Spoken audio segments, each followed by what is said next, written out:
new release is iOS 14.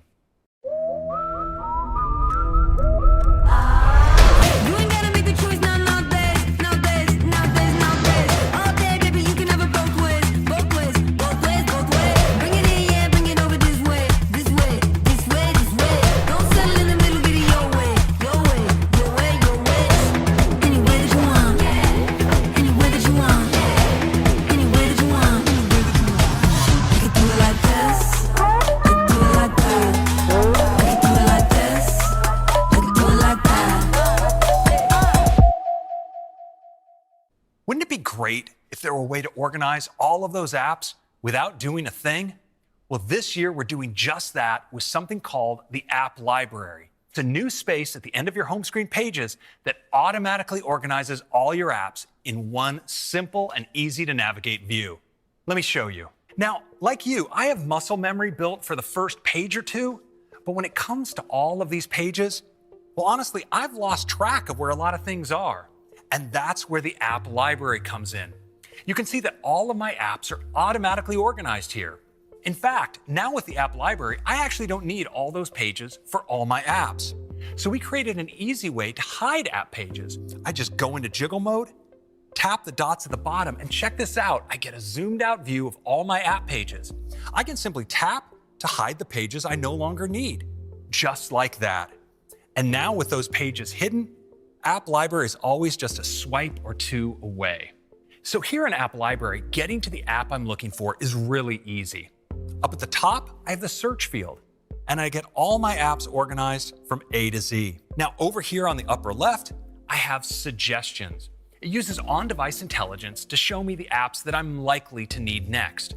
And on the right is recently added, giving me access to the apps that I've recently downloaded from the App Store. And below are intelligently curated categories. So I can tap into a category like Apple Arcade and see all of my apps in that category. Well, now let's go back. You may notice that in each of these categories, the apps I use most are right here at the top level. So I can launch one of these directly with just a tap. Next, let's turn to widgets. To start, they're more beautiful and data rich. And we're introducing different sizes, so you can choose one that best fits your needs. Let's take a look at them in iOS 14. So let's swipe over to Today View and take a look at our new widgets. They're just beautiful. And the new designs are more data-rich than ever. And you can see they now come in a variety of sizes, so you can pick just the right level of information for each one. Now, we like these new widgets so much, we wanted to make them even more accessible. So check this out. I'm just going to tap and hold on the weather widget, and I can drag it out of Today View and onto my home screen. And watch, as I move it around, the apps just dance out of the way to make space for my new widget. Well, let's add a second one. Just going to tap the plus here in the upper left and grab onto podcasts. I can drop it just like that. Now I'm going to swipe over to page 2 here and bring back up the widget gallery. The gallery is a great place to explore widgets. Now, when I tap on one, I can actually page through all of the different sizes available, just like this. But you know, right now what I want to do is grab this widget up top. It's a really special one. It's called the Smart Stack. I'm just going to tap it and drop it here.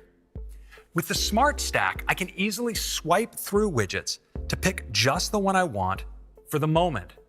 But what's really cool is that the Smart Stack can actually do this for me automatically. So in the morning, I can get my news briefing. Throughout the day, find out when I have a meeting coming up. And in the evening, I might get a summary of my activity for the day. So that's widgets on the home screen. We're excited to see how everyone will customize them in their own way. Next, we're also bringing picture-in-picture to iPhone.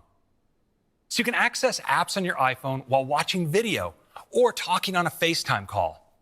Let me show you. So here on my home screen, the Smart Stack is showing me the TV widget, so I can just tap to start playing a show. Now check this out. When I swipe to go home, the video automatically goes into picture-in-picture right over the home screen.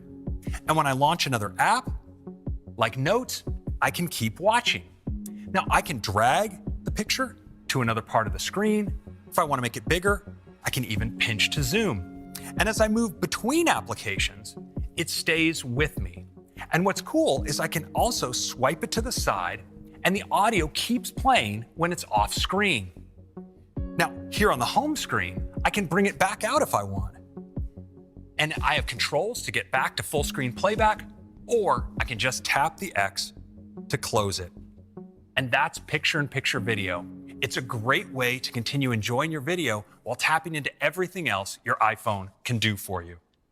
And that's a quick look at the updates to the core elements of iOS. We think these new features are going to make iOS even more helpful in the moment. Another iconic experience that's getting a major update is Siri. As much as Siri has advanced over the years, the visual interface for interacting with it has remained largely unchanged. When you use Siri, your iPhone switches to this full-screen UI, obscuring your current context. So this year, we've completely redesigned the Siri experience with a new compact design. It makes tasks like launching apps incredibly seamless. For example, if you say, "Open Safari," Siri pops up at the bottom of the screen and instantly launches the app. Or if you ask for information, like the weather, results appear at the top of the screen, just like a notification. Now, this is especially great when there's information you want to reference on screen. For example, you could ask Siri to add to your grocery list. So that's the new Siri design in iOS 14.